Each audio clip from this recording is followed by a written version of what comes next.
Los Angeles, Ed Buck told his neighbors that the steady stream of young black men leaving his West Hollywood apartment were social work clients. What really happened behind closed doors, which he referred to as the gates of hell, was far more sinister. The men did not need Buck's help, they needed to be saved from him, said federal prosecutors in Los Angeles said. Some barely escaped with their lives.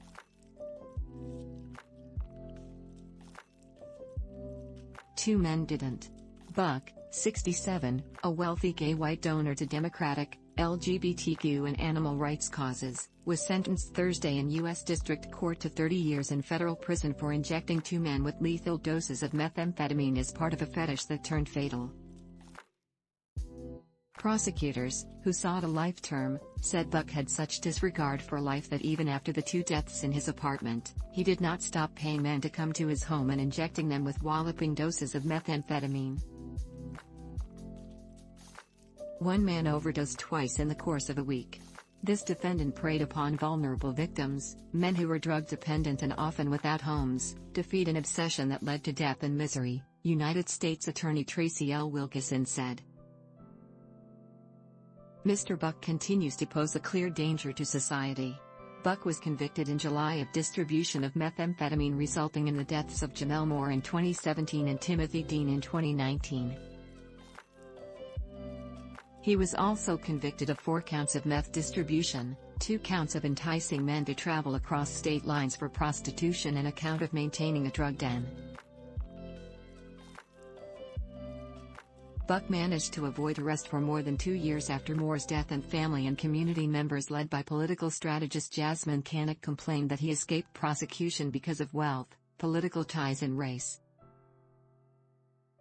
He donated more than $500,000 since 2000 to mainly Democratic causes. Moore's mother, Latisha Nixon, joined Canick and several other friends and family members of the deceased to ask the judge for the maximum sentence.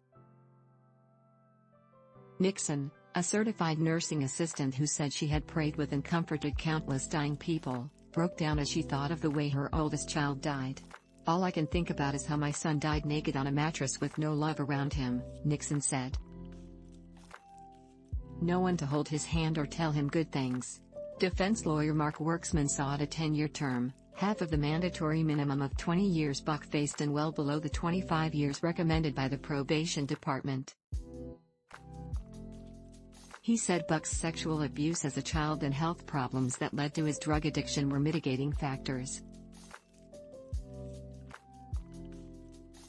He said prosecutors had cast Buck as a sociopathic syringe-wielding sexual predator and sexual deviant who preys on homeless drug-addicted male prostitutes and kills them by recklessly overdosing them on methamphetamine. But Teresa's second Ed Buck, a redeemable, a worthy, a valuable Ed Buck who